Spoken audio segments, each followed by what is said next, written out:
Recording in progress.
Thank you. Honorable members, we are all welcome to this mini-plenary session. There will be now an opportunity for silence prayer or meditation.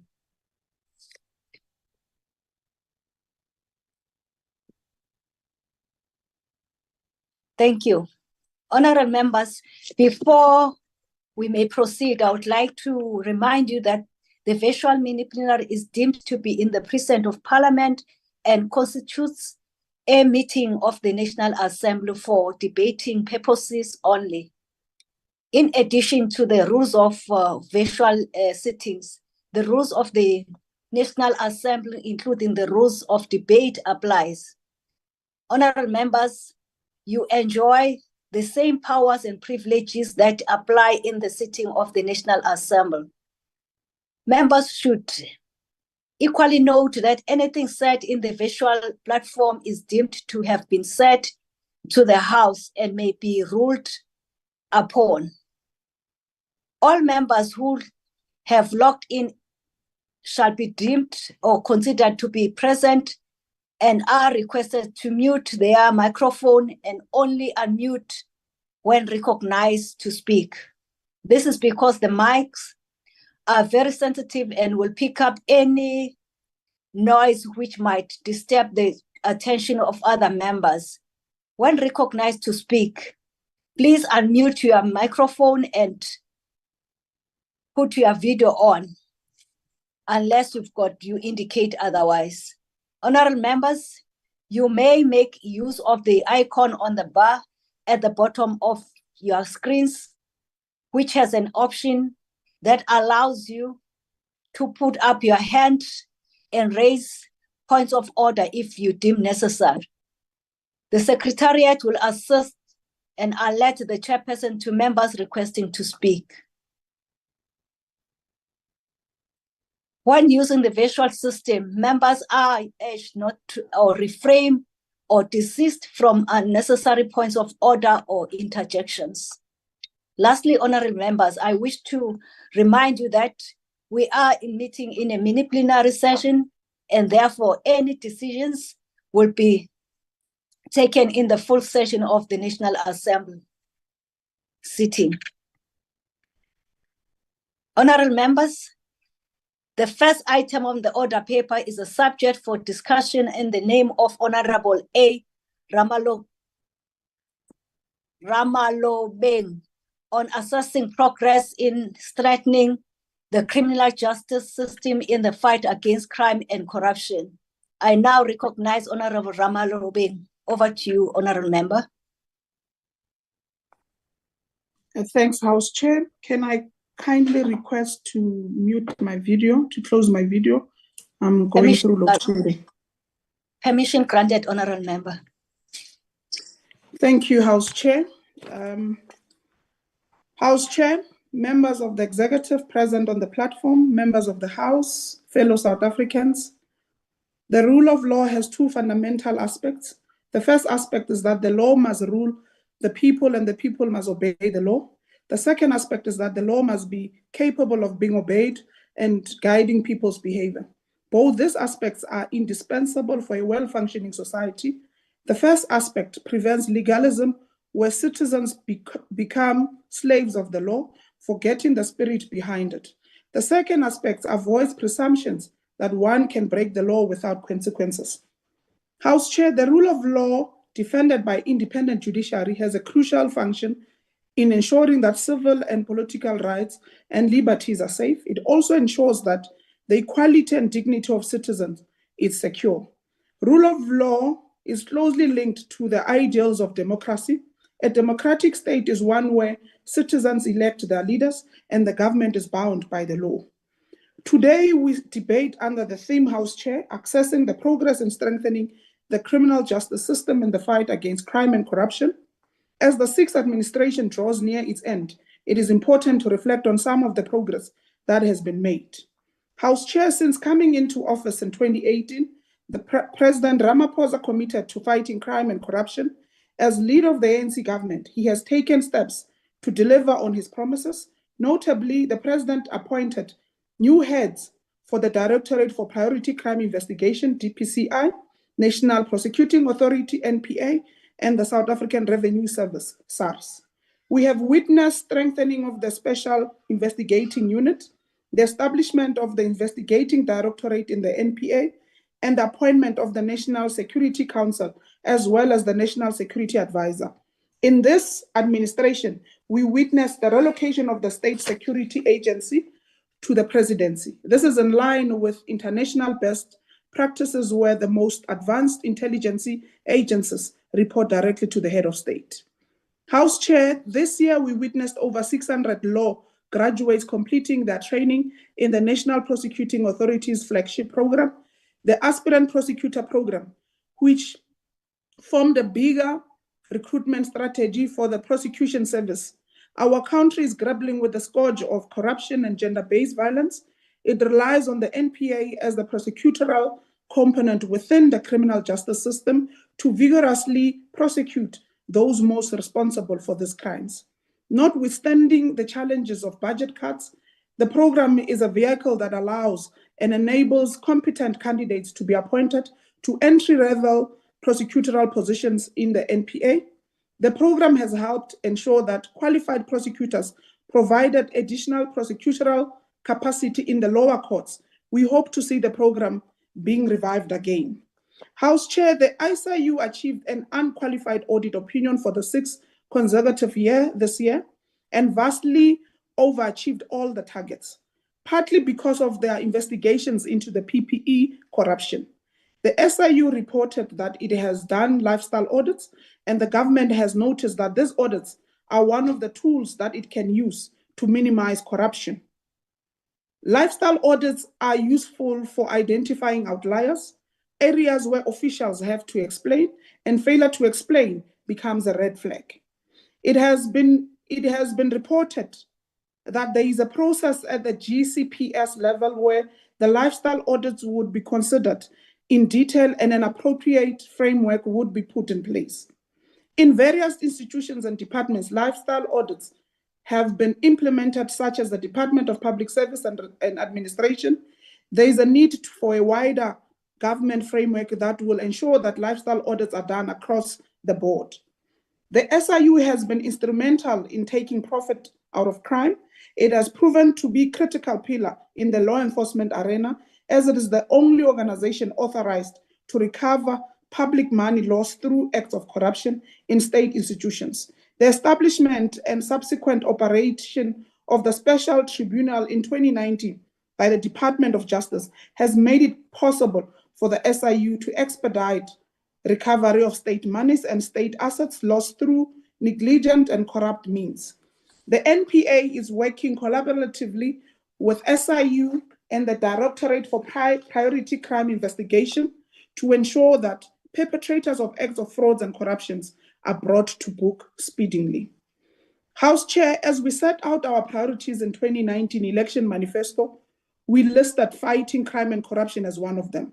To this end, the outcomes and recommendation of the Zondo Commission on state capture are being welcomed and are in a process of being implemented. Law enforcement agencies have been legally empowered to use the Commission report to institute criminal proceedings against those who looted public resources, including Eskom, Transnet, PRASA, National Lotteries Commission, and more. The ANC government has taken steps by amending sections of the Companies Act in order to require the identity of shareholders of companies and addresses concerns about tax avoidance and illicit financial flows. These steps include actions taken against illegal imports and illicit cigarette sales. Up to 4 billion of stolen money from corruption has been recovered, House Chair. The ANC as an organization has instituted step-aside measures against those prosecuted for being involved in corruption-related and other serious charges. Other reforms are being developed in the public sector, including SOEs, based on recommendations of the State Capture Commission. Compared to other jurisdictions, our democracy is still relatively young. Nevertheless, we must pride ourselves in the democratic gains for which we have fought very hard and won. Among them is the existence of an independent and impartial judiciary. Our judiciary, House Chair, is one of the three arms of the state, derives its mandate and authority from our constitution. All South Africans have the constitutional duty to respect the role of the judiciary in our society and ensure that it is protected from unwarranted attacks in the exercise of its judicial authority.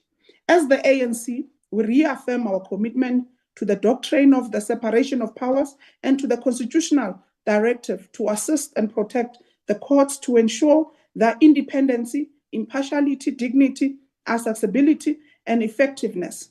After all, it is us, House Chair, in the 1989 Harare Declaration, argued for a new legal system which would guarantee equality of all before the law and that South Africa would have an independent and non-racial judicial system. The Constitution, House Chair, guarantees freedom of expression and opinion. However, we should be mindful that in the exercise of our freedoms, we do not undermine the constitutional order, as this may lead to the erosion of trust in the judiciary. Section 165, subsection 3 of the Constitution states, no person or organ of state may interfere with the functioning of the courts. House Chair, our courts have from time and time again shown us that they are acting independently, impartially, without fear or favor, and that should be maintained, Chair. House Chair, indeed, the outcomes of the courts are not always favorable to all parties. Our laws provide recourse for grievances or on courts' decisions. Appeal and review processes are available.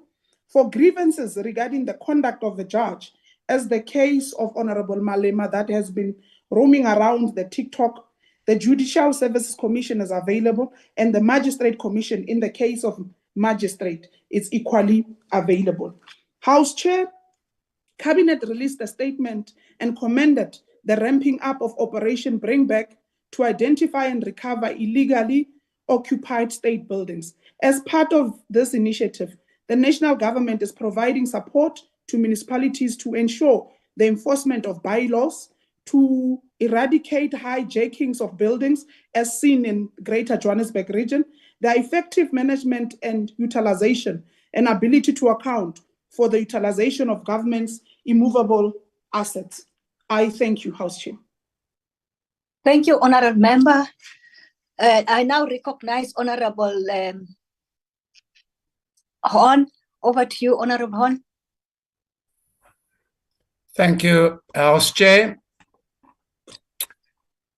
Chair, the period known as the state capture years and the debilitating effect it had on the criminal justice system as a whole is well described by Judge Edwin Cameron, formerly a judge of the Constitutional Court and now head of the Judicial Inspectorate for Correctional Services, who has written that, and I quote, 9 years of criminal syndicalism and looting of state assets has sapped moral energy and institutional capacity.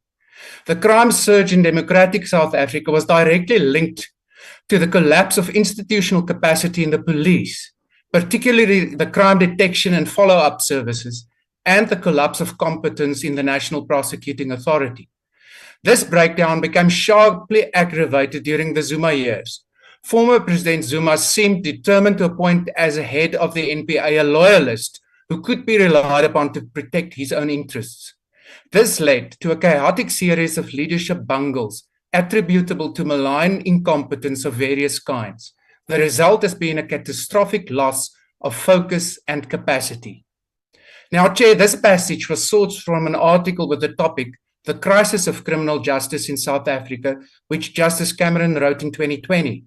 He ended this part of his analysis with the following paragraph, which is very relevant to this debate today.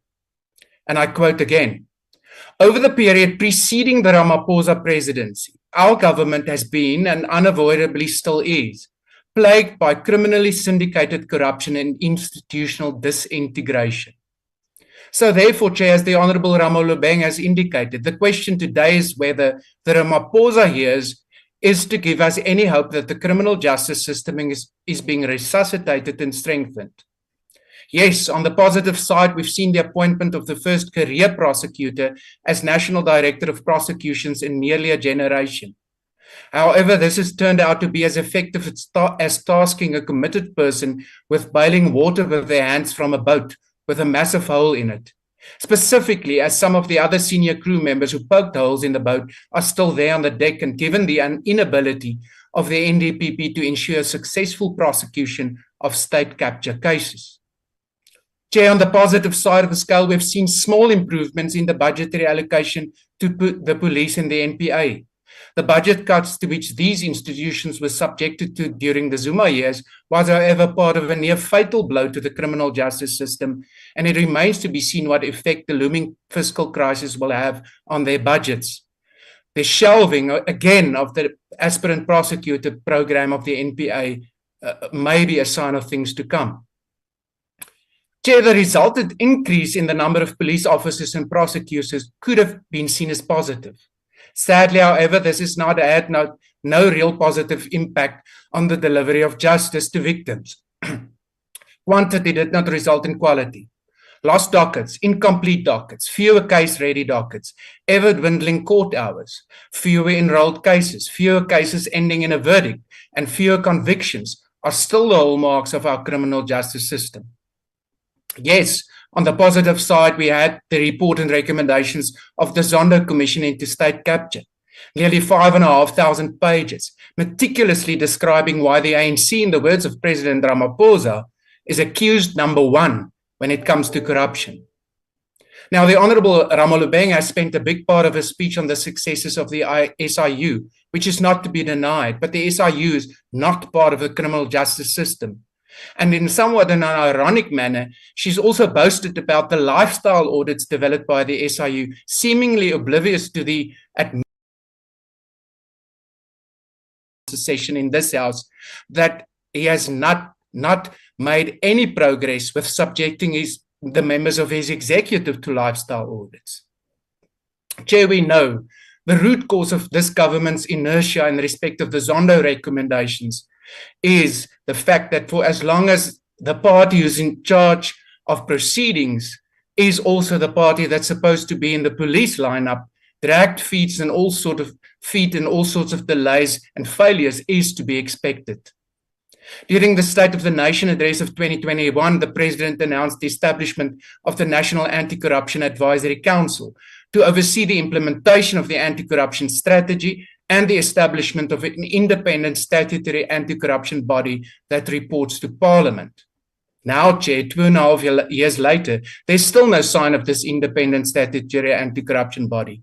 The Anti-Corruption Advisory Council is apparently planning, or to be more accurate, hoping, to file a report and report about this sometime next year, surprise, surprise, just before the election, on the format and process to be followed. This means the current plan is to finalize a further plan, more or less 3 years after the President said he's to deliver an anti-corruption body, just in time to try and convince the electorate that there's been action. But anyone who knows this government uses smoke and mirrors will be able to tell us that in all likelihood, what we will have sooner rather than later Is the ANC claiming to have had a light bulb moment during which it realized that to make the investigative directorate of the NPA a permanent structure, a proposal already before this House in a freshly tabled bill, would be enough? Because the one thing, Chair, the ANC is more allergic to than good service delivery is a type of loss of control and influence which the establishment of a truly independent anti-corruption body will mean. Therefore, no one who wants a government which is truly committed to the fortification of the criminal justice system and to the fight against corruption could even, for a millisecond, consider voting for the ANC in 2024. Thank you. Thank you, Honourable Member. I now recognize Honourable EFF. Thank you very much, Chairperson. I'm going to keep a video off because we're going through the sheds. Okay, you are granted. Thank you very much, Chairperson. South Africa is today held to ransom by a gang of criminals who take life and property with impunity. In the midst of all of that, the state is woefully clueless and has no idea what needs to be done to address the dangerously high rates of crime. In each and every quarter, the South African Police Service released crime statistics reports which paint a very saddening picture of our ability to fight crime in our country. The rate of crime in this country is alarmingly high. And if we had a government that cared, extraordinary measures would be taken to arrest the descent into complete lawlessness, a state in which none of us here would be guaranteed safety and security unless that comes from the criminals themselves. Mr. Peitel, as a minister, possesses neither the intellectual depth required to think through crime-fighting strategies, nor the basic operational competency to manage and strategically guide SAPS. The National Commissioner of Police is not any better, and his appointment was merely payback for the role he played in helping Mr. Cyril Ramaphosa conceal his pala crimes. In just a 3-month period between October and December 2022, 7,555 people were murdered in this country, and there were 7,016 cases of attempted murder. There were over 15,000 cases of reported sexual offenses, which includes 12,419 cases of rapes. These are just reported cases, and it has become common knowledge in this country that there are thousands more cases of sexual offenses that never get reported to the police. There were over 50,000 cases of assault with intent to cause or to do grievous bodily harm. Of the reported murder, 319 of them were murders of children, and over 2,000 children were assaulted with the intent to do grievous bodily harm. This translates into over 82 murders every single day in this country, and about 169 sexual offenses per day. This is not normal in our society. There is something inherently wrong with the state that allows the proliferation of crime and disorder, the way the ruling party has allowed crime to flourish in this country. We've become a criminal society, and crime is enabled implicitly and explicitly by the state. While inequality and the failure of the past 1994 neo-apartheid regime to create economic opportunities for the vast majority of our people are surely to blame, one major contributor to this chaos is the capture of the South African Police Service itself by rogue criminal elements from the top to the very bottom. Only a tiny fraction of these reported cases will ever lead to perpetrators getting charged, least of all getting convicted for their crimes. We have several rapists amongst us who torment women on a daily basis because the state simply has no capacity to investigate, prosecute, and properly adjudicate on these cases. This leaves everyone vulnerable to crime. But the situation is worse for women and children who can't protect themselves most of the time and are victims of abuse and violence from those that they share their homes with.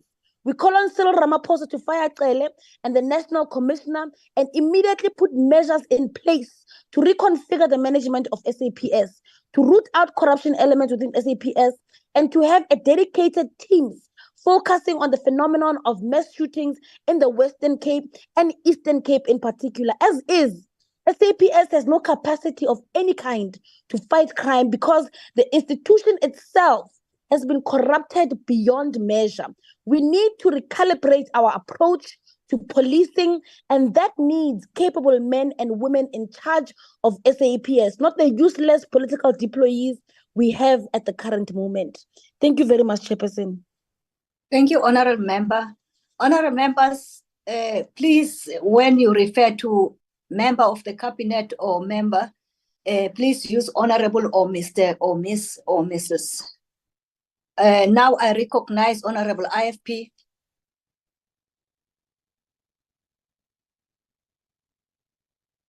I now recognize Honorable Dana from Thank you, FF House Plus. Chair. May I continue, House Chair? Yes, you may. Thank you, Honourable House Chair. House Chair, the subject of this debate is misleading because to assess the progress in the strengthening of the criminal justice system implies that progress has been made, and that could not be further from the truth. The criminal justice system has failed and is failing South African citizens every day, and it will continue to fail us under an ANC government that does not have the political will, the drive, or the capability to fix it. The criminal justice system is a series of government agencies and institutions with the goals of delivering justice to those who have been accused of committing crimes, rehabilitating offenders, preventing other crimes, and providing moral support to victims. So, with that as backdrop, let's assess the progress of the criminal justice system under the ANC government. With regards to delivering justice to those who have been accused of committing crimes, crime in South Africa is rampant, with an increase in the murders of women and children over the past quarter compared to the same quarter of the previous year, according to the latest crime stats as one example. Incidences of rape, GBV, and femicide keep increasing despite additional resources apparently allocated by the President himself to this problem. Sexual offences courts are not properly capacitated, and there aren't nearly enough of them. A recent report on the prosecution of murders and attacks on farm workers and farmers in rural areas confirmed that only 5% of these perpetrators have been successfully prosecuted. Court rolls are so behind that those accused of crimes often wait years on end to be prosecuted, leaving their victims unable to move on with their lives without any form of justice being done.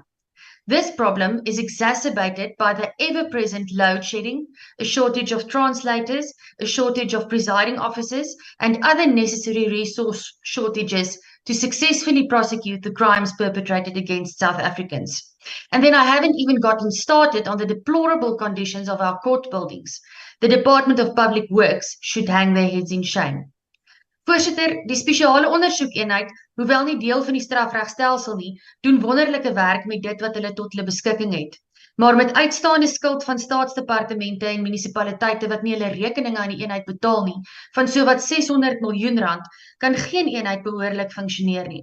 Dit beteken dat ekstra ondersoekers nie aangestel kan word nie, dat die huidige ondersoekers se hande nie versterk kan word nie, en dit ry hierdie eenheid se werk in die wiele. En ons almal weet dat hierdie eenheid weens ANC bedrog en korrupsie meer werk het as wat hulle ooit sal kan verrig. Recently, we saw a stunningly elaborate scheme with the likes of the state capture saga, ironically, in the form of the former President Zuma's special remission of his prison sentence. Now, we heard all the excuses of overpopulated prisons and how this program would reduce the pressure on correctional service institutions, etc. And that's wonderful, House Chair. But with a recidivism rate of more than 90%, we should not be letting anyone out before they've at least served their time. It's clear that the criminal justice system is in shambles. It doesn't serve anyone except the ANC when it comes to it. We can no longer afford a government that allows such an important system to deteriorate to where it is today. There will be no progress in strengthening the criminal justice system in the fight against crime and corruption, while the criminal and corrupt are in charge of that system. Thank you, House Chair. Thank you, Honourable Member. I now recognize Honourable M.M. Gomba.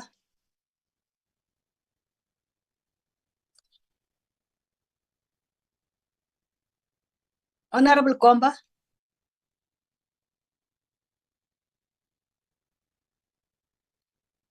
Okay, we shall skip. She seems like she's not here on the platform. Honourable UDM.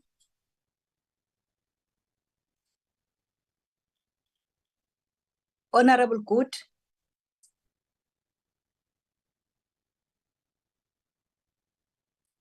Good.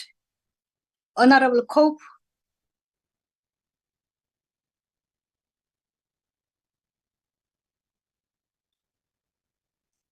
Honorable PAC.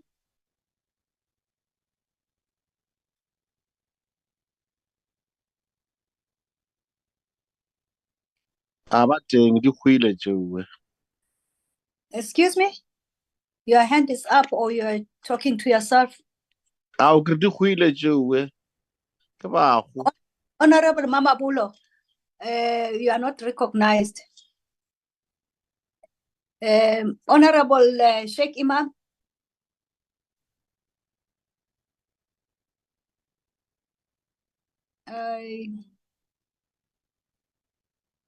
Honorable Al-Jama. I guess this brings us to, I recognize the Honorable Minister of Justice and Correctional Services. Over to you, the Honorable Minister.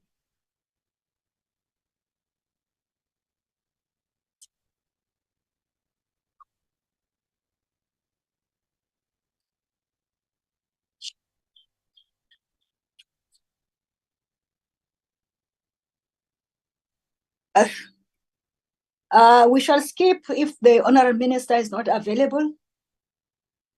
I guess so. Chairperson, I'm here. I was just struggling to unmute due to you calling me coincided with load shedding. Oh, okay. Over to you, Honorable Minister.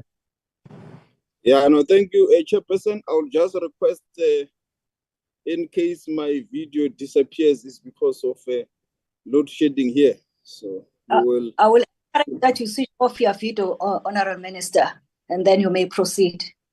Okay, thank you.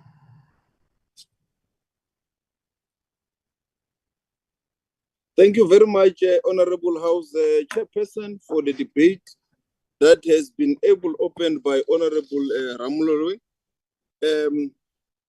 Indeed, the progress that she has noted, it is the progress that in the criminal justice system we have also noted. And the stats that she has revealed do show that the criminal justice system is working in terms of its relay effect from the date of arrest up until the date when the criminals are convicted. And that is shown in a number of cases that go through our courts on a day-to-day basis, where criminals are convicted and the level of overcrowding in our system. The question that the House will definitely ask itself is, because the system does work, what do we still have as the challenges that criminals continue to commit crime? The answer, Honorable Chairperson, is the fact that we have to fix the system so that criminals know that if they commit a crime, they will be arrested the first time they do commit a crime, they will be prosecuted, they will be found guilty.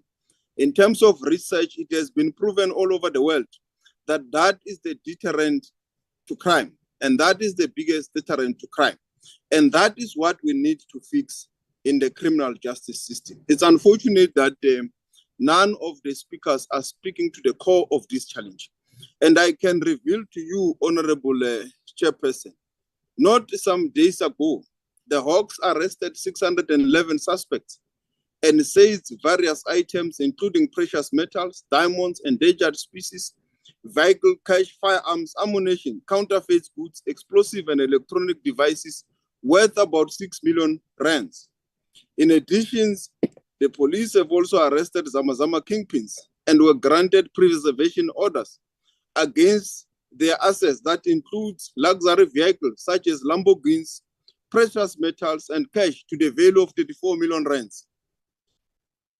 There has also been a clear fight to prevent a haste in the province of Limpopo in Makado, where a number of criminals were found before they could commit the crime.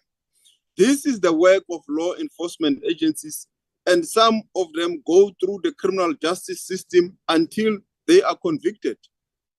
We had, as I speak, Honorable House Chair, 36,813 reported cases in the last financial year related to rape and gender-based violence, with a national conviction rate of 77.1%.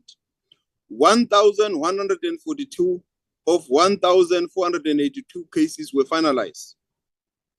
257 of the accused received life imprisonment and sentences, and 26 of them were serial rapists. This shows that the system does work. In addition, 501 accused received long-term sentences of between 10 to 25 years imprisonment. What I do think that as a nation and as this house, we need to also focus on. The reality is that the system does work, but we need to deal with the aspect that people become repeat offenders before they get dealt with by the system. Secondly, we need to deal with the social ills that affect our society: unemployment, the broken family structures, and the community role in fighting crime. It is not only the criminal justice system, Honorable Chair, that will enable our nation to fight and succeed in the fight against crime. And it is therefore disappointing when you hear all political parties putting all their blame and efforts on the criminal justice system. While we do acknowledge that there are challenges, which I have already pointed out, I do think that we need to work as a collective, as a nation, to deal with the family structure, to deal with our societal structure, because criminals live within and with us. Criminals, they buy and sell within the customers in society. And these are the issues that we need to deal with. We have continued to work to ensure that we restore confidence in the criminal justice system. And the president has done so through when he appointed the current National Director of Public Prosecution. He appointed her through a transparent process. The president also made a proclamation in establishing the ID, which is now dealing with a number of matters emanating from the state capture inquiry. And there's also been a number of proclamations that Honorable Ramolobeng spoke about that related to a number of matters that we now have money that has been paid back into the fiscus, about 1.1 billion rand, Mackenzie, 150 million rand, trillion, and also 600, Deloitte, 150 million rand, and trillion, about 600 million rand. The investigative directorate reached a settlement agreement for 2.5 billion rands in punitive reparations related to serious crime committed during the state capture period. 2.5 billion rands is now in the CARA, the Criminal Asset Recovery Fund. And also, the Asset Forfeiture Unit obtained recoveries of about 2.83 billion rands. So there is work that is happening. There are preservation order to the amount of 5.4 billion rands. I am shocked by Honorable Horn stating that there has not been any work even in the ID. There is work that you can touch. 34 cases are in the court process. About 205 accused persons emanating from the state capture matters are in the court roll. Special Commercial Crimes Unit Director of Public Prosecution in the Region 7 rolled 78 cases involving 363 accused from Anti-Corruption Task Team, and these are related to NPCC priority case matters. So it does work, Honorable Chair. And the intention to make it permanent, it is well-intentioned by the President. It is a demonstration of the political will of the President and the governing party, the ANC, to fight corruption and to provide security of tenure to those that are working dedicatedly at the ID to deal with the matters that are emanating from state capture. Those who are saying it should only be a Chapter 9 institution are saying so because they want to delay the work that must be done to make the ID permanent. And now with all the members of parliament, we can all collectively ensure that the ID become permanent. For the system to work, Honorable Chair, as I've said, it's a relay effect. Insofar as IJS is concerned, we have linked 1,080 police stations to the IJS hub. This linked to the personal identification and verification system using Home Affairs biometric data, among others. With the click of a button, the information can be shared between the police and the National Prosecuting Authority, and Home Affairs, and this will also be linked to the to correctional services. We believe, House Chair, this is the backbone and the engine of the criminal justice system. What we now need to ensure is that it becomes modernized and it becomes efficient and it's responsive and it enables us to deal with crime in real time. These are the efforts that this government is making. And we call upon the private sector, the NGOs and civil society to help us close the gap in the family unit, in society, and also to deal with the socio-economic challenges that our country is facing. It is incorrect, Chair, to state that the remission program is not helpful, because in most of the instances where it has been applied, it has reduced the level of overcrowding, and the stats of the Department of Correctional Services does show that parolees, less than 1% of parolees recommit crime. There is no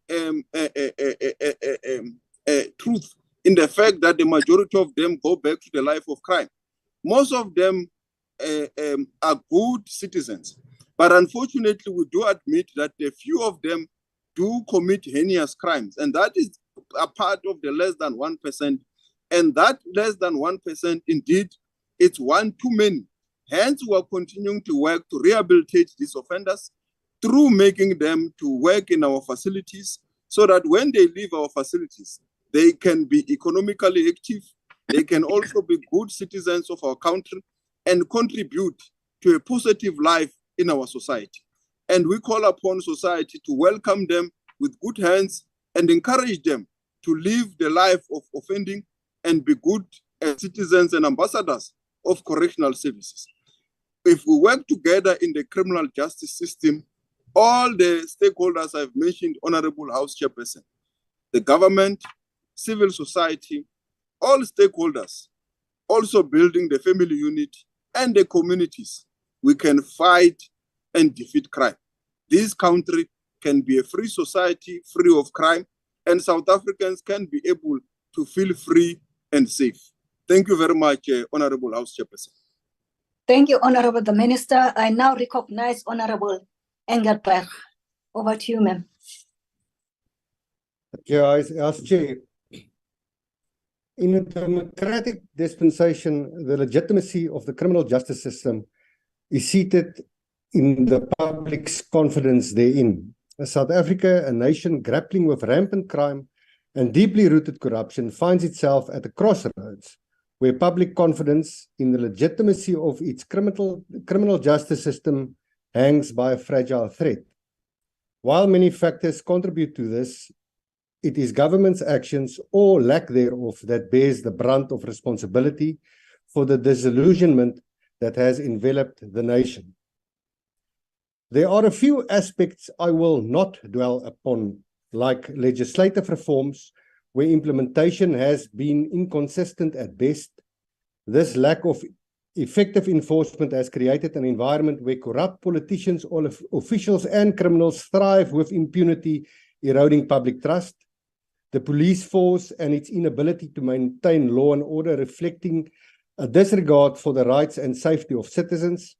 Community policing initiatives, touted as being a gap between the police and the public, have proven ineffective due to systemic problems within SAPS, and the judiciary, despite being a separate branch of government, it's not immune to public skepticism. The perception of political interference, whether real or perceived, has cast doubts on the impartiality of the judicial process.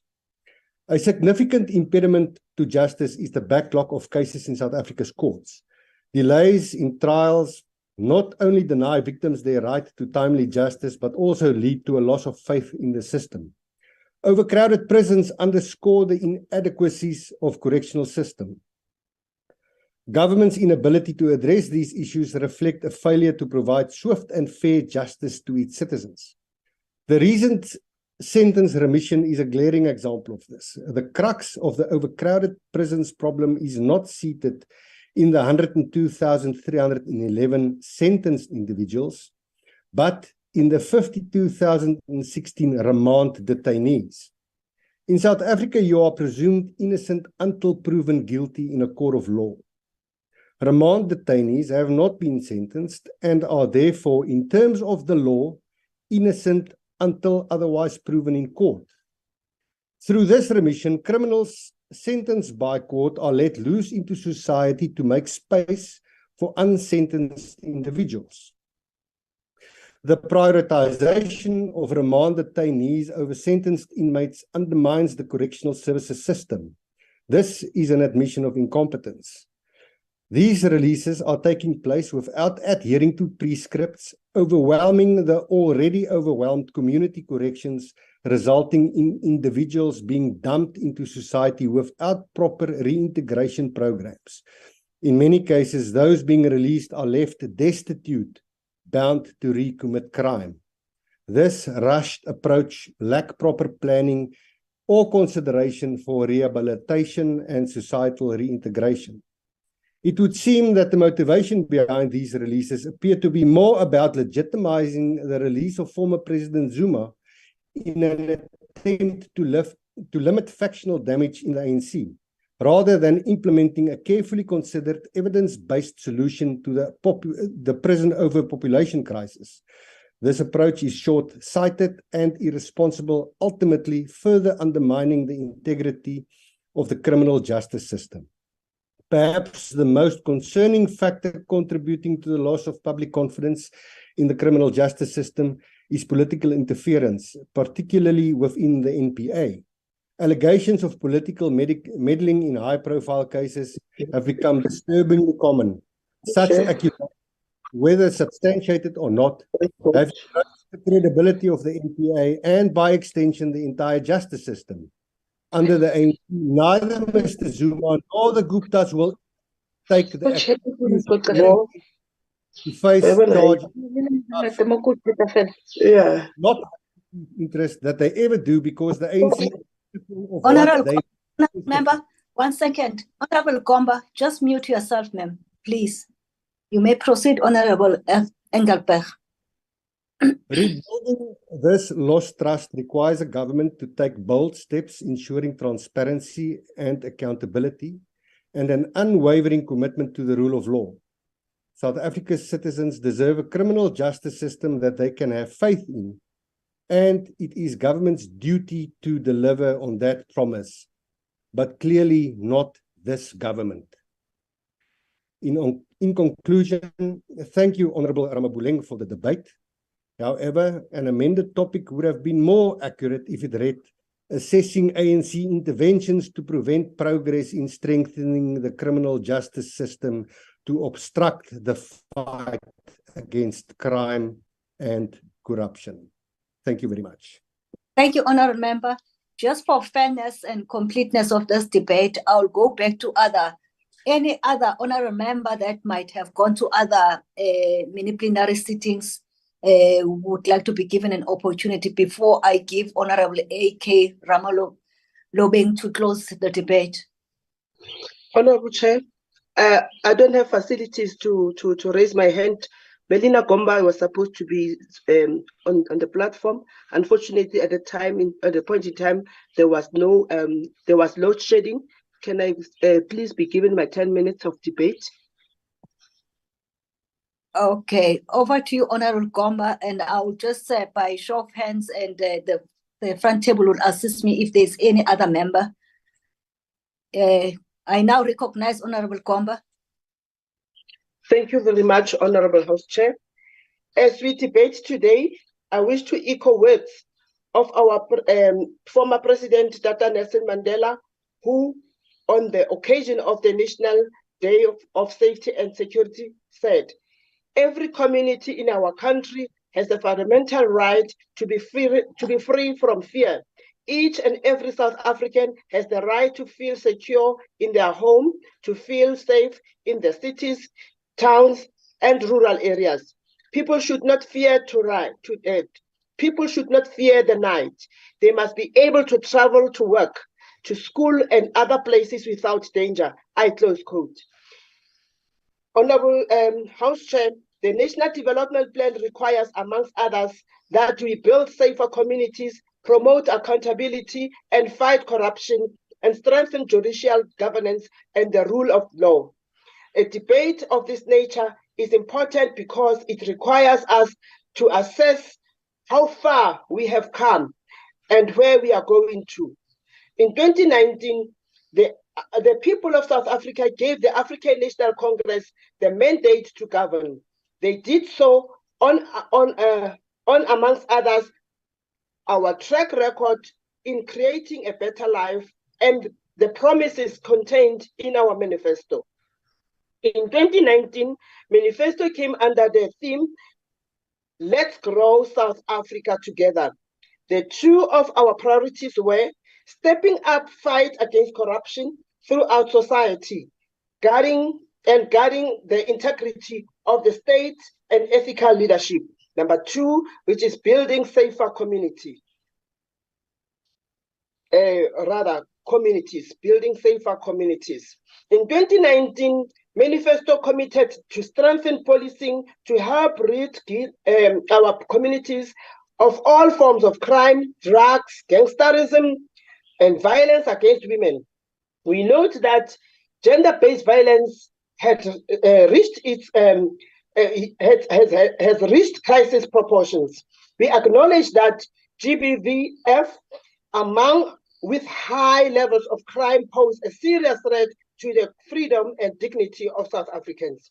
We urge that causes of crime, we argue that causes of crime are as a result of unemployment, inequality, poverty, and patriarchy. Honorable House Chair, gender-based violence has long plagued South Africa, and it remains a persistent issue that has taken lives, haunted citizens, and brought the entire country to a standstill on many occasions. Hence, President declared it the second pandemic. The ANC government has not been silent on the matter. Following the first presidential summit on gender-based violence and femicide, which was held in 2018, a strategic plan, the National Strategic Plan on Gender-Based Violence and Femicide, was developed with all stakeholders and was signed into effect by the President on the 31st of April 2020. The government continues to implement the plan and expanding victim care facilities. Many other interventions, including legislative developments, have been put in place. Touching on the issue of illicit trade, in February this year, the Minister of Finance indicated that over the past 3 years, the South African Revenue Services has taken several steps to enhance its effectiveness in combating illicit trade, particularly in the tobacco industry. As SARS had completed 2,316 seizures of cigarettes and tobacco products to the value of 598.8 million. The minister announced that 14 billion has been allocated for the minimum term to fight crime and corruption, with the South African Police Services being allocated 7.8 billion to appoint 5,000 police trainees this year.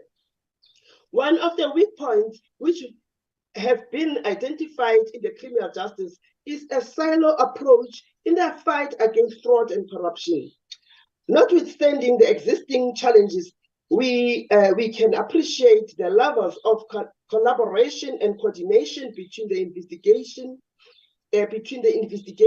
directive, asset forfeiture unit, the specialized commercial crime unit, the special investigating unit, and the Directorate for Priority Crime Investigation. We encourage the different role players in the justice value chain to continue with working together in order to fight crime and make South Africa a better place and a safer place to stay.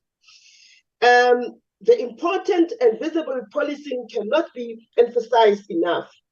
It was reported that More patrol vans and high-powered vehicles were ordered to supplement visible policing, and specialized units such as highway patrols, flying squad, to respond effectively to crime. Honorable House Chair, the SAPS took a decision to confront crime aggressively and strategically. Intensified police operations have been mounted to prevent and combat crime with high-density operations in all provinces. Operation Shanyela is the SAPS newly adopted crime combating high-density operations. Since its inception on May the 8th, 2023, more than 78 suspects have been arrested for a variety of crimes, including murder, rape, hijacking, and housebreaking. Through Operation Shanela, we have seen a high number of foreign nationals who were in the country illegally. It was difficult to link them to crimes in terms of their fingerprints or DNA, as there were no records of them in the country. But SAPS has intensified its focus on illegal foreign nationals.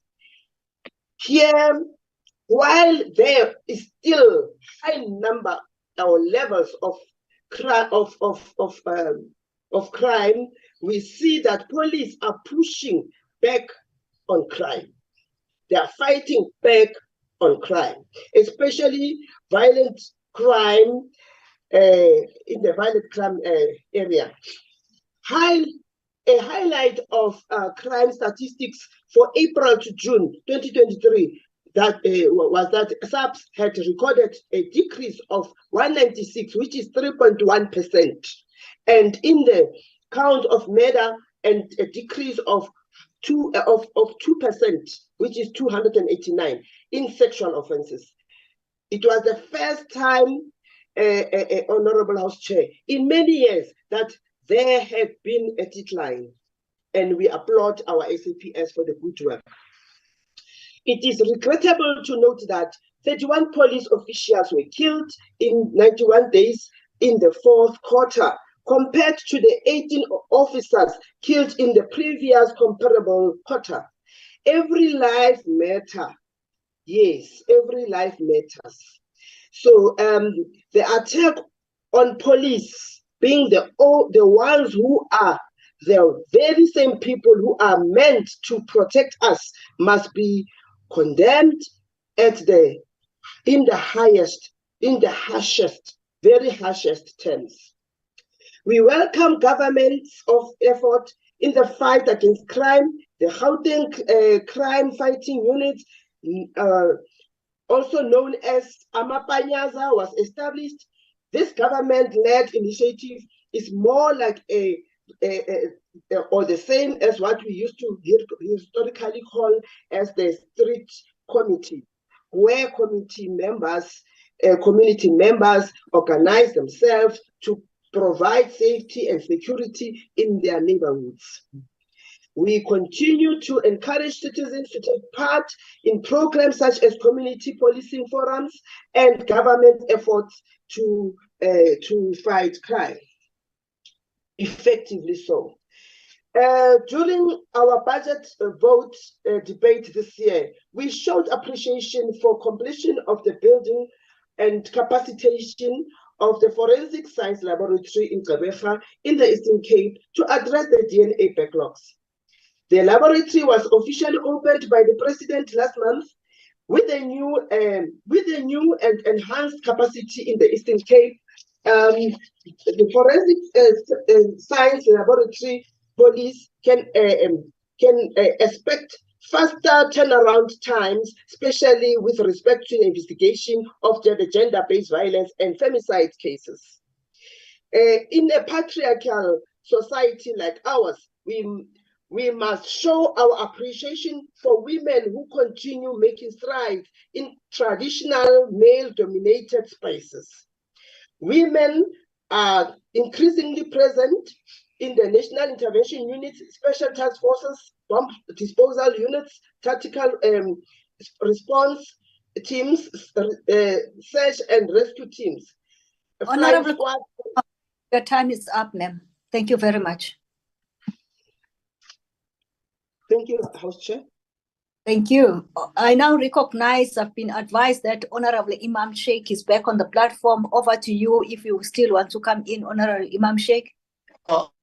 Thank you very much, Chairperson. I was on the other debate. I appreciate it. Thank you very much. Now, I see we're discussing a very important, and that is the criminal justice system, crime in South Africa.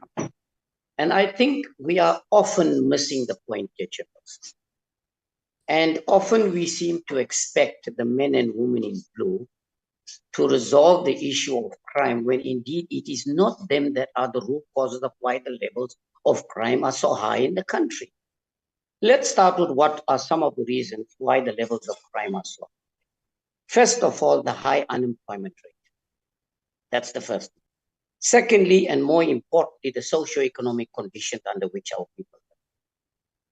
World Health Organization has just released a report that over 3 million deaths are caused annually all over the world as a result of alcohol. And yet, even though the liquor boards allow you to have taverns open till 2 o'clock, the local municipalities give them 24-hour license. Okay, and we know the challenges we have there. More importantly, if you look at the conditions under which our people live. Last year, I say again, 91,000 children gave birth to children. Let's look at our basic education system. There's very little or nothing to attract and keep learners in school. Let's look at the social development. We are giving them grants, child support grants. There's no mechanisms to ensure that these children are going to school, that they're benefiting from these child support grants.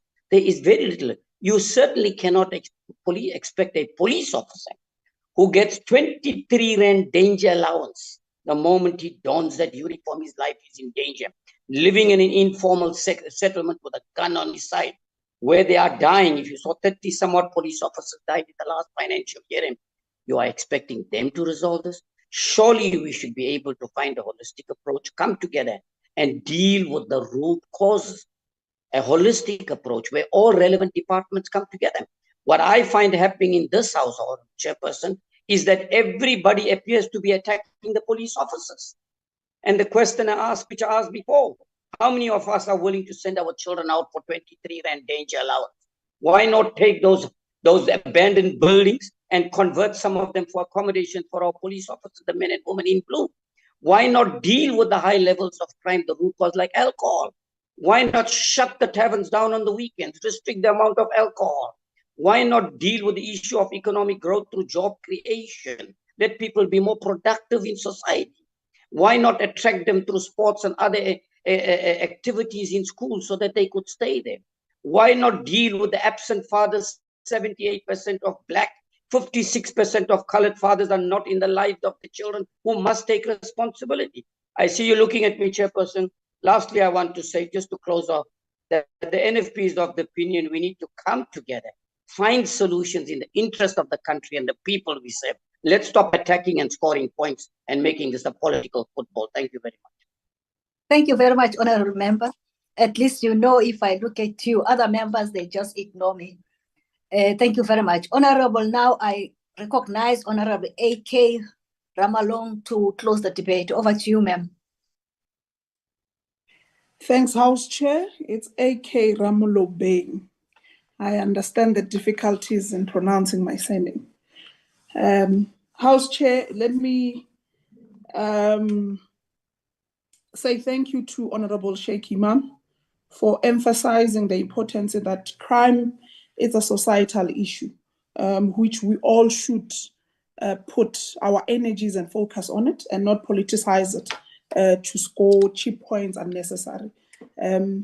It reads everyone, our household, our kids, our families. So therefore, it requires everyone to be on board on it. House Chair.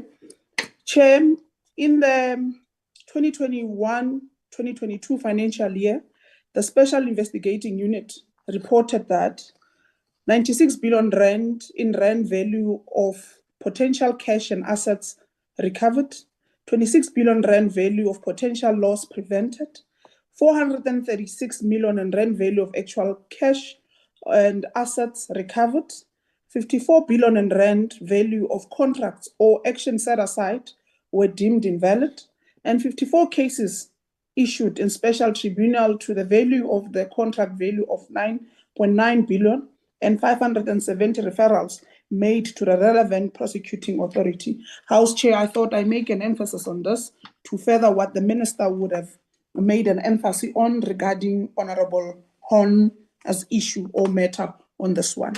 Chair, patriarchy being one of the root causes of gender-based violence, in its nature promotes male privilege. The attitudes and expectation organized on this basis rank men above women, providing a social structure that gives men uncontested authority. It is an obsession with control as a core value around which social life is organized. President Ramaphosa characterized gender-based violence as the second pandemic over the sixth administration. It is this parliament that passed the 3 bills in the fight against gender-based violence. All political parties represented voted in favor of the legislation. Everyone understood that gender-based violence is a societal ill requiring everyone's cooperation. We have witnessed the development of the online web portal for applications for domestic violence protection orders and a user-friendly dashboard which enables it to identify systemic issues within national laws and policies across all state departments. The integrated electronic repository for protection orders and a national strategy on domestic violence will be developed in the 2023 financial year to give full effect to the Domestic Violence Amendment Bill. House Chair, in November 2022, Cabinet approved the publishing of the Criminal Law, Sexual Offences and Related Matters Amendment Bill of 2022 regarding the decriminalization of sex work for public comment. One of the salient changes introduced by the Amendment Act is the recognition of non-verbal communications as oral evidence. A witness under the age of 18 years or any witness who suffers from a physical, psychological, mental, or emotional condition which inhibits the ability to give oral evidence may use demonstrations, gestures, or any non-verbal expression, including the use of communication device when testifying. One of the provisions in the Judicial Matters Amendment Bill, currently before Parliament, amends Section 55A of the Criminal Law, Sexual Offences and Related Matters Amendment Act to enable the designation of specific regional court places of citing as sexual offences court. A total of 145 disability-centric courts has been established nationwide in the previous 2 financial years, and this financial year, plans are in place to upgrade an additional 65 lower courts to offer these reasonable accommodations. The National Prosecuting Authority has seen significant improvements in the expansion of its Thuthuzela care centers, whilst maintaining high sexual offences convictions rates. With a current conviction rate of 76%, to date, there are 63 operational Thuthuzela care centers located in rural, urban, and peri-urban communities nationally. This number is up from 55. House Chair, 1,023 out of 1,158 functional police stations reported that they had dedicated victim-friendly rooms during the reporting period. The remaining 135 functional police stations will be 2026. The prevention of crime is the responsibility of everyone in the country, not only the police. Crime prevention requires collaboration, and so it is important that there should be continuous collaboration between criminal justice system departments and other government departments responsible for different types of policing, and interdepartmental cooperation amongst departments responsible for local government, education, and social services. This goes to what Honorable Chirwa was raising. We must applaud the Gauteng government led by the Premier Panyaza through the identification of amapanya-panya, which Honorable Melina Gomba would have alluded to, Chair, to make sure that we try to combat crime in our communities, in our corners of our areas. South Africans' prosperity depends on the rule of law, trust between police, prosecutors, and the public, and a criminal justice system that treats all people fairly. When the people feel safe, the economy will thrive and investor confidence will be boosted. While we have a long way to go and face many challenges, the successes of the ANC government exist and are noteworthy. We applaud the work that has been done and encourage government to continue creating a better and safer life for all. House Chair. We also welcome the arrest of 9 officials in the Northern Cape Department of Health for the PPE corruption, which are suspected of or accused of fraud, corruption, and money laundering. House Chair, I thank you. Thank you very much, Honourable Member. Honourable members, that concludes the first debate of the day. We shall now proceed to the last order of the day, which is the first reading debate on Constitutional 19th Amendment Bill.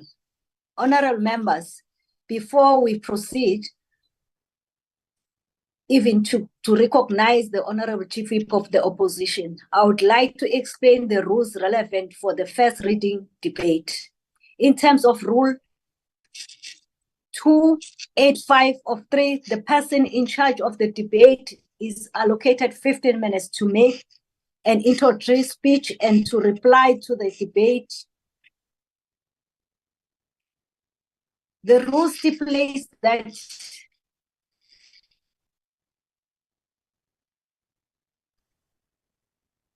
there is no speaking list for members. The allocated time for other speakers then will follow. For now, honourable members, I will now recognize the Chief Whip of the Opposition to introduce the debate. Over to you, Honourable Kwahome. Thank you very much, House Chair.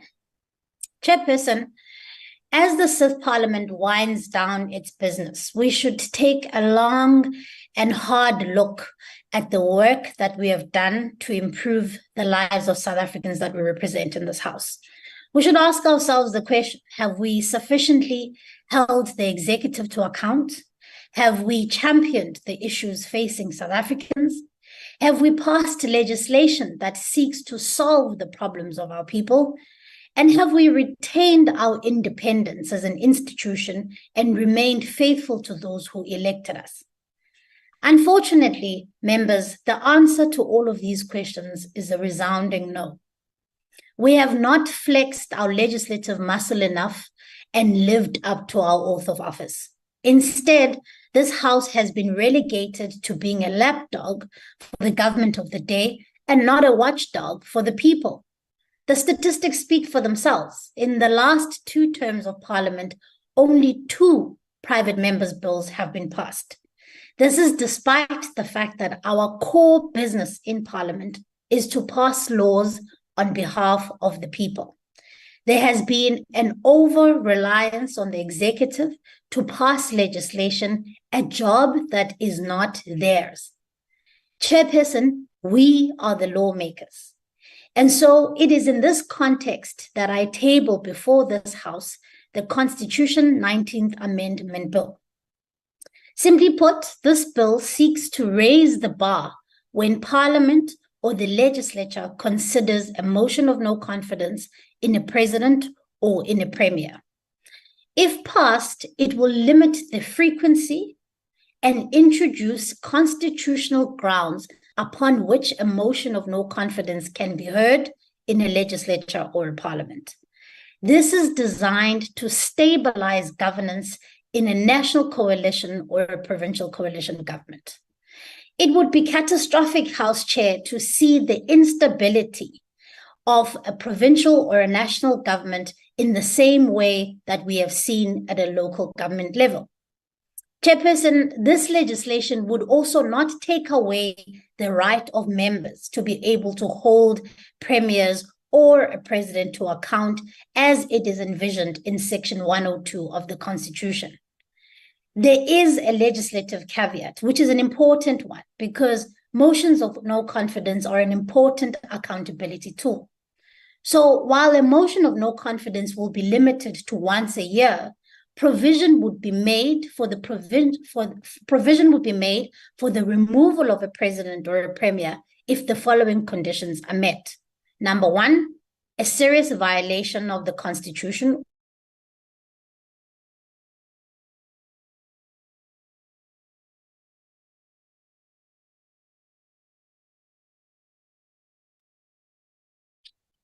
Honorable Kwahuba, you seem you are frozen. I'm not too sure whether it's from my side or what. No, it's not from your side, Chair. It's her network. It's from all Thank sides. She's on a freeze mode. Frozen chicken.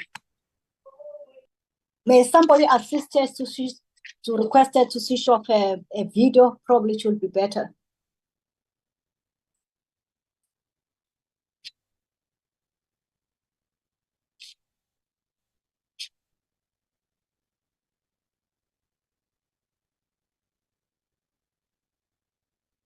Can the front table try to locate her?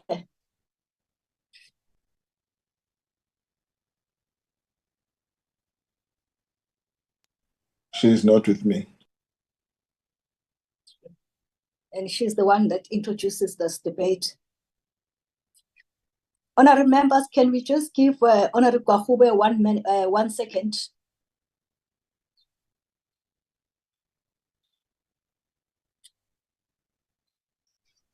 Network ya herato politike ka dipidi tse serasa. Ka o khata. Give it to another one, Chair of the DA. No, they don't have the notes. It's only her and No. Steinhazen. Honorable members, we are still on the... Or you drop it. No, the front table will advise me. Let's wait. I'm just seeking an advice. What do we do in these instances?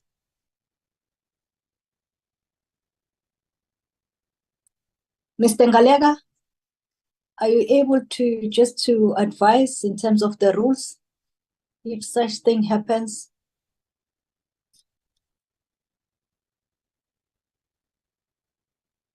Okay, you are calling here. Okay.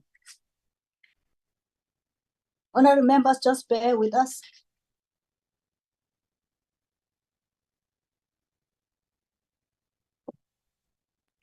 If such thing happens, you close the House agenda because she's the mover of the motion. Chairperson, I had my hand up. Okay. She's trying to connect back. She just experienced load shedding now, so she's trying to connect back. Okay, but also be on standby with your notes as well, with her notes, so that you can chip in. I thought there was no load shedding in Cape Town. Papa DA bolela batho ba rona maka na. But right, Mark. Mr. Ngalega, how long should we wait?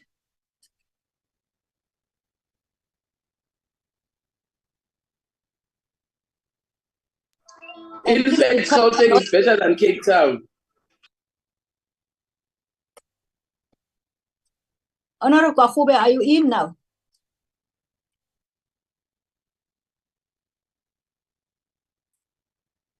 Mr. Ngalega, in terms of the rules, how many? Because I know they are silenced, but there should be a precedence on this. Or probably moving forward, we must look at it. How do we manage such instances?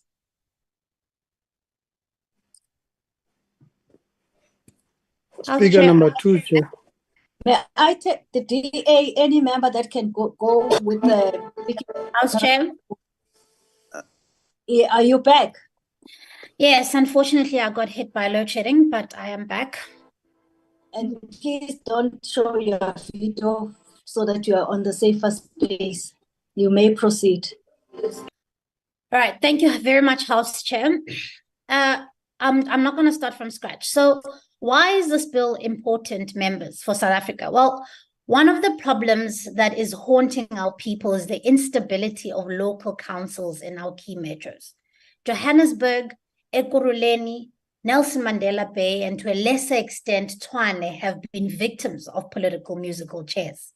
We have seen a revolving door of political parties taking on executive office because of gentlemen's agreements done behind closed doors. What has happened in some of these metros has undermined the will of the people and completely bastardized the sacredness of the vote. This has a direct impact on the quality of services delivered to citizens in these areas. So with every mayor, with every motion of no confidence, with every removal of a mayoral team, we have seen a glaring neglect of the people who look to government for services. Rubbish is not collected. Traffic lights do not work. Crime has acceded to unprecedented levels. And budgets that are passed by previous administrations are shafted and new priorities are identified. This is why we have seen an explosion and a complete collapse of places like the city of Johannesburg while in recent years. Motions of no confidence, House Chair, have been abused for political reasons. We have seen people being removed from office due to checkbook politics and not on the basis of concrete constitutional grounds, which is what this bill seeks to do. This has wreaked havoc in government, such as service delivery coming to a grinding halt. Mayors, speakers, whips of councils are removed for political reasons and not governance failures. Where we have seen glaring governance failures, incompetent one-seat parties are retained because of numbers in councils from their unholy alliances. All this happens while the citizens are the ones who lose out the most. So while politicians are arguing about positions in government, people are being killed by disasters that can be avoided, like we saw the loss of over 70 lives in the city of Johannesburg. And so it does not matter which political party you represent or which constituency you fight for. We can all agree that this instability in our metros cannot continue. As leaders, we cannot allow for the degeneration of governance in this manner. This is why it is important to look ahead and prepare for the eventuality of hung legislatures and a possible hung parliament. The DA has researched, has drafted and proposed a raft of bills which will strengthen existing legislation in order to respond to the crisis of unstable governance. We believe that our role as the official opposition is to offer solutions and to lobby for their adoption in this House. Our democracy is maturing. It is consolidating in a way that means coalition governments are here to stay. We need to establish the rules of engagement. We need to reconnect with people that we represent, and we need to craft laws that fill the legislative gaps where they may exist.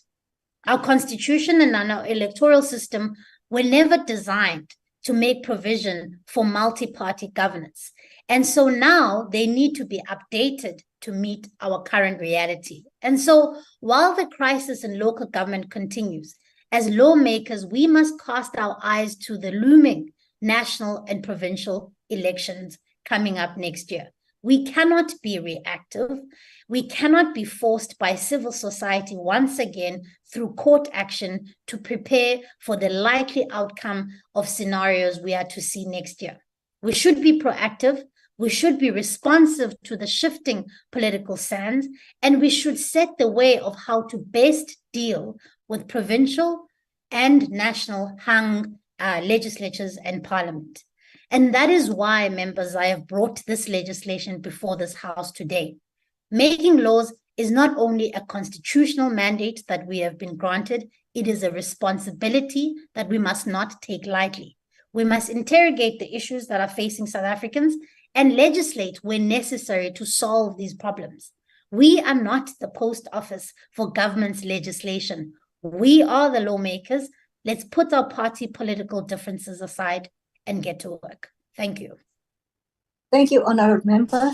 I now, in terms of the sequence and allocation of time of political parties will apply, I now recognize Honourable EFF.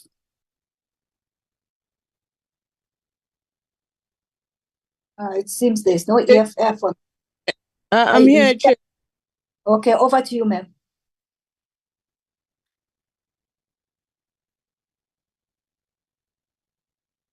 You seemed to have a difficulty.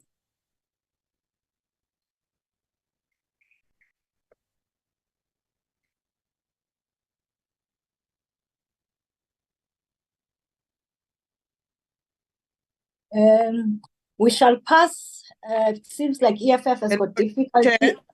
Are you back now? Honorable. Yeah, Kalipi. Yes, Chair. Over to you, ma'am. Thanks very much, Chairperson. There's a lot sharing here, but I hope that you are going to hear me. Chairperson, yes, Chairperson, one of the cornerstones of any constitutional democracy is the power such as democracies grant to ordinary people and their representatives to make decisions. The most important of these decisions is the power to elect and unelect public representatives. The drafters of our Constitution had this in mind when they made provisions for votes of no confidence on the President, premiers, and executive mayors at the various spheres of government in this country. Coming from a divided and violent past that had characterized this territory for centuries, the drafters of our constitutions were also firm that South Africa is a unitary constitutional democracy.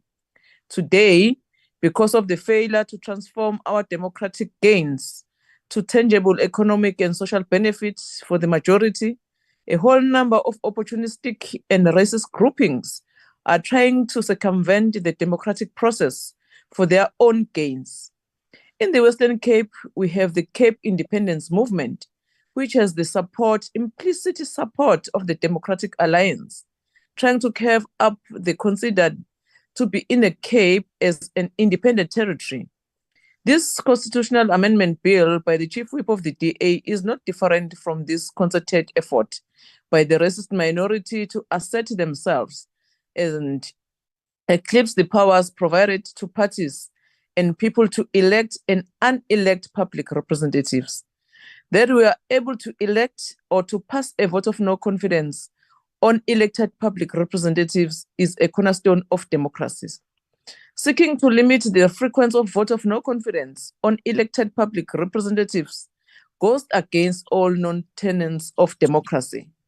The Constitutional Amendment Bill introduced by the Chief Whip of the DA here seeks to limit the number of times a motion of no confidence can be introduced against the President and Premier and mayors of municipality. According to the DA, the frequency of this motion, which are essentially constitutional mechanism to hold the executive to account, disturb the proper administration of the country. We reject this assertion, Chair, as incredible narrow conception of democracy. A mayor, a premier, or a president are as only good as the support they have from the people they lead. They are also only as good as they are to provide the kind of leadership and services that the people they lead are happy. When they fail to meet these standards, they are liable to be removed from the office. The more frequent these motions are, the more vibrant and healthier our democracy becomes. Democracy is not lack of opposition. It is the affirmation of the needs of the majority despite the presence of positions. The bill seeks to limit the powers of the opposition to table as many votes of no confidence as they wish on mayors, premiers, and presidents. We reject this motion because it is inherently anti-democracy and seeks to impose limits of the exercise of democratic rights to vote and to remove people from the office. We reject this bill, Chair. Thank you, Honourable Member. I now recognize Honourable IFP. As I do that, just for completeness, all members have 3 minutes. And I think you have kept time, Honourable Mkalibi. I now recognize Honourable IFP. I don't have the name.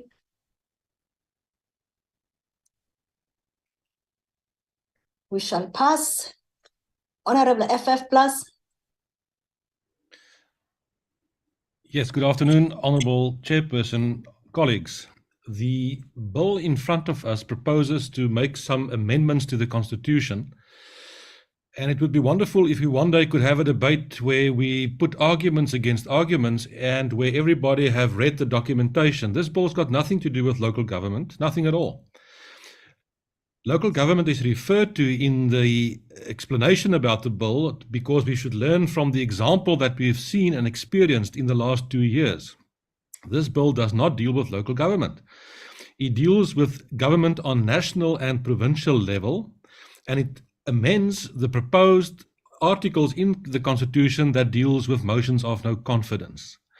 Now, it is a reality that technically we can move motions of no confidence on a very regular basis, and anybody out there should try to convince us that that will bring stability in government. And we've seen the reality in South Africa on local government level, and let there be no doubt, next year, after the election, there will be coalition governments in some of the provinces, and most likely a national government will also be a coalition.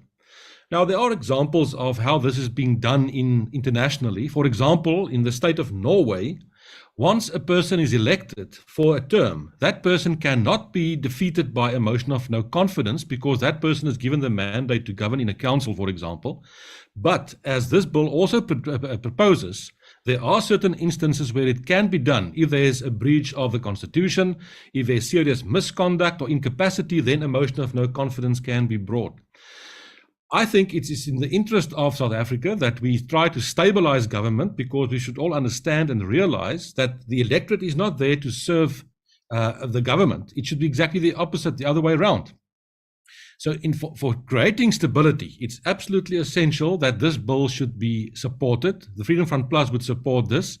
And I would like to hear from the ANC why they would oppose this, taking into consideration that we most likely may end up with the ANC in opposition next year. So let's see how that plays out. Freedom Front Plus supports the bill. Honourable Chairperson, thank you very much.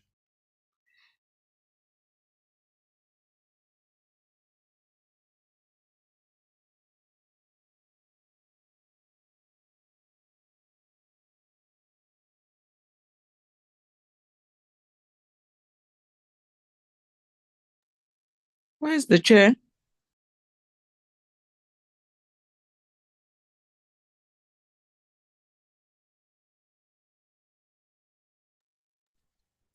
It's me who's disconnected.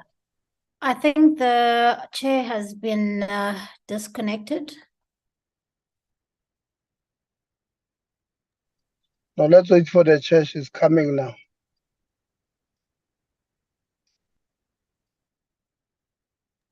Awuqhubeki ngani wena kade ubanga umsindo la i disconnected. Wena ke do you have notes? Can you continue? He has no content. That's his problem. Oh, okay, Ukarube. Serious. Just continue. You've been making a noise here. Continue wena. Do you have notes when? Or now we are parallel?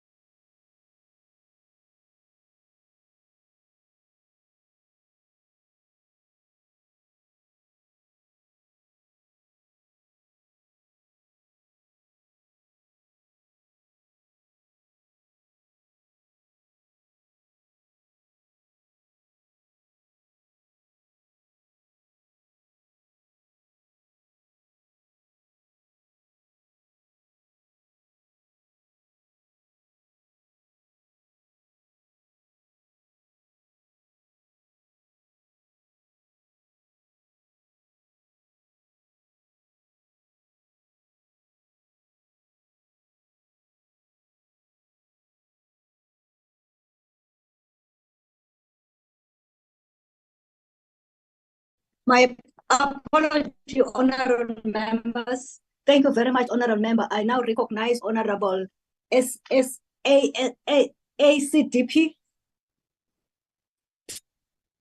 My gadget almost overheated. ACDP. UDM. ATM. Good. NFP. Thank you very much, House Chairperson, and welcome back. Now, Chairperson, you know, as the NFP, we would like to support an initiative of this nature. However, the difficulty that I seem to have is that given the fact that we have dysfunctional municipalities to such an extent that Gauteng or Johannesburg, which is the financial hub of Africa, seems to be experiencing great difficulty in terms of a turnaround of mayors. Now, this bill, and I think Honorable Groenewald is correct, or was it Honorable, but from the Freedom Front was correct. It's dealing with national and provincial level and not with local government level. So I hope that, you know, the chief of the opposition will say something about that in her final input. The important thing is to note that the problems that we're experiencing at local government level, and I noticed that we seem to run away from the truth, Chairperson. The only reason that we have this dysfunctional state at these government levels, particularly local government level, is because of the access of the financial resources to politicians. There's no other reason. And secondly, and importantly, it is the issue of the fact that politicians have the right to appoint and interfere with deployment and appointment and employment. That is the crux of the problem. But I noticed that political party after political party are not willing to close that gap and deal with it. Now let's ask ourselves, if you close the gap and no political parties can get their hands on those financial resources, they won't be motivated to get in or pull out of this coalition. That's a fact. If they have no right to appoint anybody, okay, and only conduct oversight and conduct their political responsibility, we won't have this problem. So why not deal with the root causes of this? Otherwise, if you do not take away that responsibility, which in actual fact, some may argue that there is a separation of power, but in fact, in practice, it's not that way. Why do you think councillors of the NFP are dying in KZN? Why do you think they're being assassinated? It's all because of power and control, but power and control because of access to the financial resources. So the NFP are saying, if you want to introduce this, then let's do it correctly. Let's take it to all three spheres of government, if my understanding is correctly. Otherwise, there's no point in supporting, because then it's selective in terms of what you want to achieve. Thank you very much, Chairperson. Thank you, Honourable Member. I now recognize Honourable Cope. Honourable AIC. Honourable PAC. Honourable Al-Jama.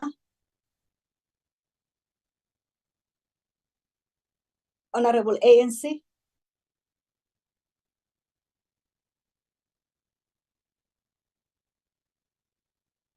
I guess ANC doesn't have a speaker as well.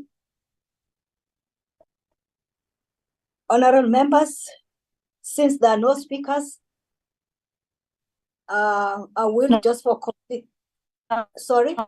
Sure. Honourable Jelle, I think you've got a connectivity challenge. No. Thank you, Chairperson. Chairperson. I can hear you. Yes, I can hear you. You may proceed. Hello, Chair. I can hear you, Honourable Member. Please My proceed. apology. Can you hear me? Can you hear me, Chair? Yes, we can. Thank you, Chair. I'm on load shedding. Okay, load shedding. House Chairperson, members of the House, fellow citizens, Chairperson.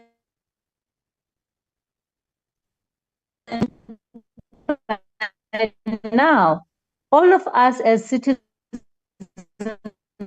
of this country, we know and how important is the constitution of our country.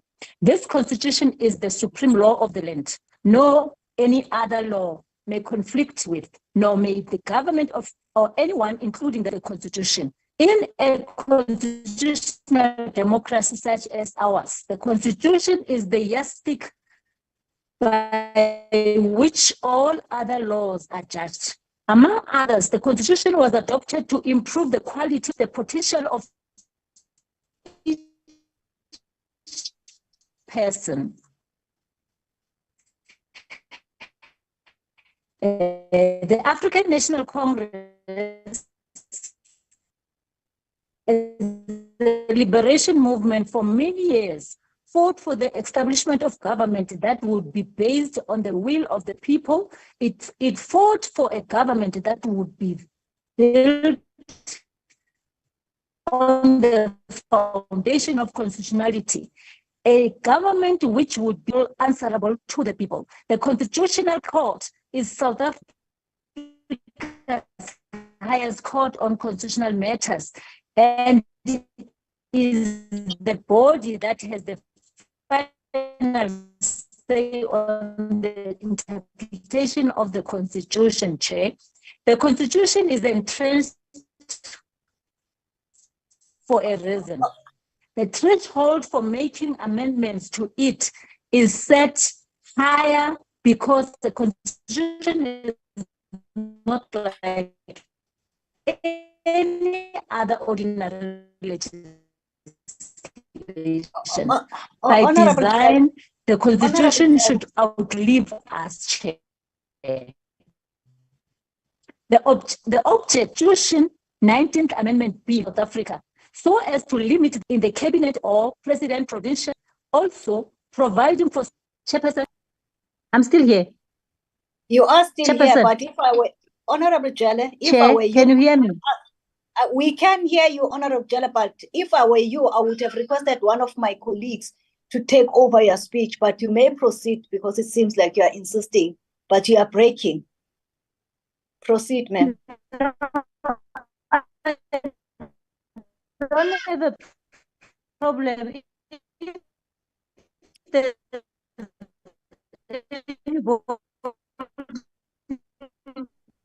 I don't have a be who can read my speech. Chair, I would really appreciate that if I'm not audible. But I was about to finish now. Can I continue, Chair? Yes, can please. I proceed? Yes, Chair? please. But I was just saying in future. I'm about to finish, Chair. Do that. Chair. Yes, Thank you very continue. much, Chairperson. Yes.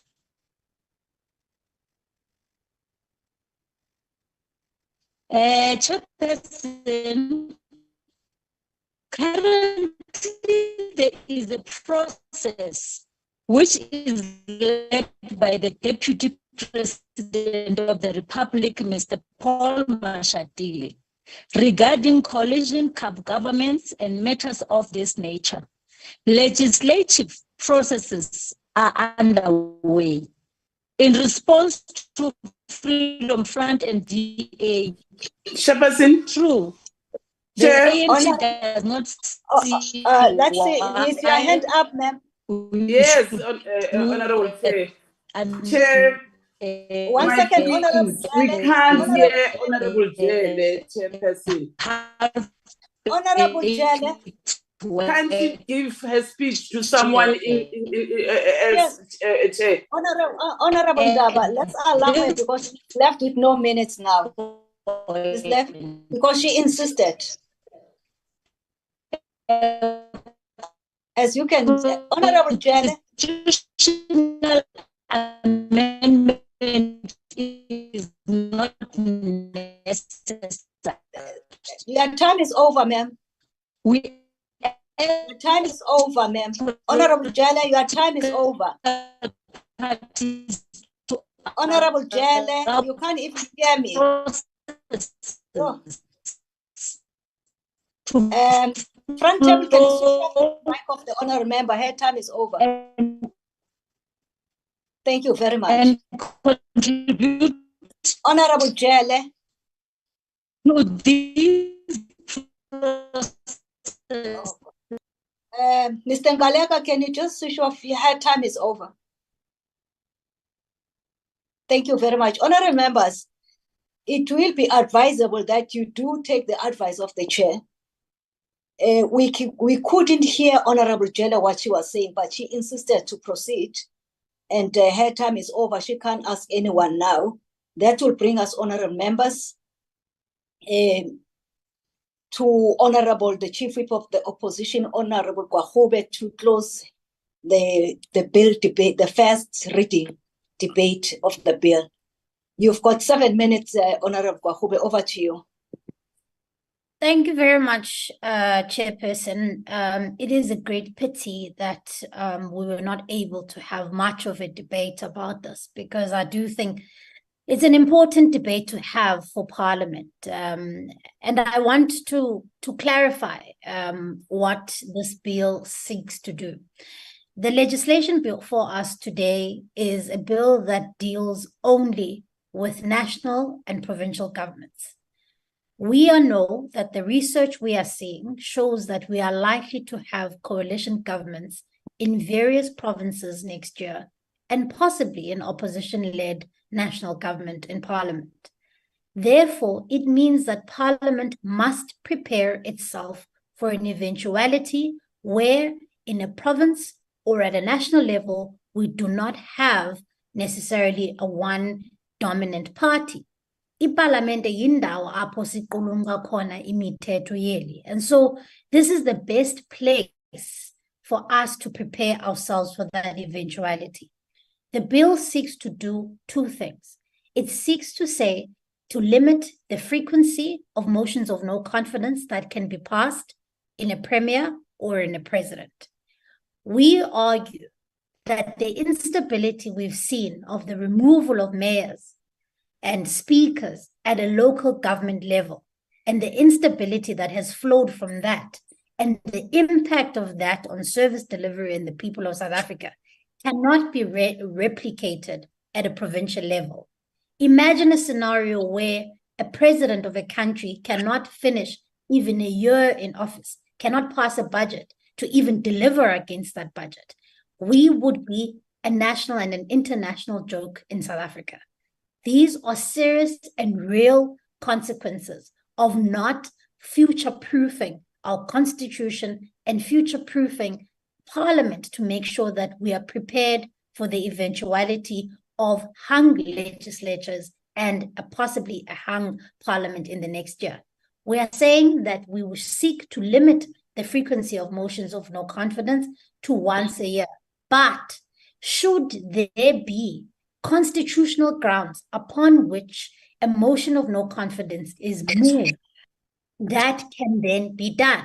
Section 89 sets out 3 conditions upon which an impeachment motion can be moved: a serious violation of the law, serious misconduct, or the inability to perform the functions. What we are arguing for is that you limit the motion of no confidence without meeting these 3 conditions. However, should any of these 3 conditions be met, a premier or a president may be removed, because what we do not want to do, as Honorable Mkhalipi was arguing, we do not want to take away the right of members of the legislature or members of Parliament to being able to hold a president or a premier accountable. But what we are saying is that the abuse of motions of no confidence would have catastrophic results for any province, and most certainly economy and the deep inequalities which any new government in 2024 would need to concern itself with. And so I do plead with members, Chair, that we were not able to have a debate today, but I plead with members as we go into next week and as we're about to make a decision on the desirability of this bill, that we put political differences aside and we put aside what we may think this means or any Machiavellian efforts, that we look ahead as lawmakers, as we've been entrusted to make laws in the country, and we've been entrusted to make sure that we represent the people of South Africa. And so I ask that this House makes a decision next week to take this bill to the Justice Committee so we can panel beat it, so we can make sure that the wording is correct, so we can make sure that it is constitutionally sound. But what we cannot do is we cannot simply sit back and wait for an eventuality when it is a day after the election and the election results are announced and we have no idea how to legally deal with a scenario where there is a hung legislature or a hung parliament.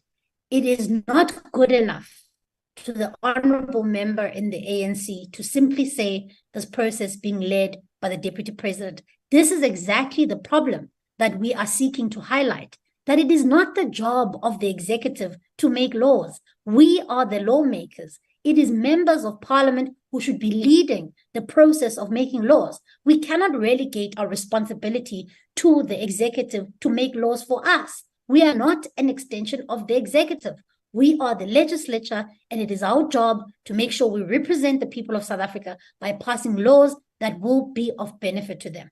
And so that I ask that we ask ourselves, as we wind down the term, have we done enough to be the legislature that we ought to be in South Africa? I thank you. Thank you, Honourable Member. Honourable Members, in terms of the rules, while no decision is taken on this bill at this stage, the bill is regarded as having been read a first time. Honourable Members, that concludes the debate and the business of the virtual mini-plenary. The mini-plenary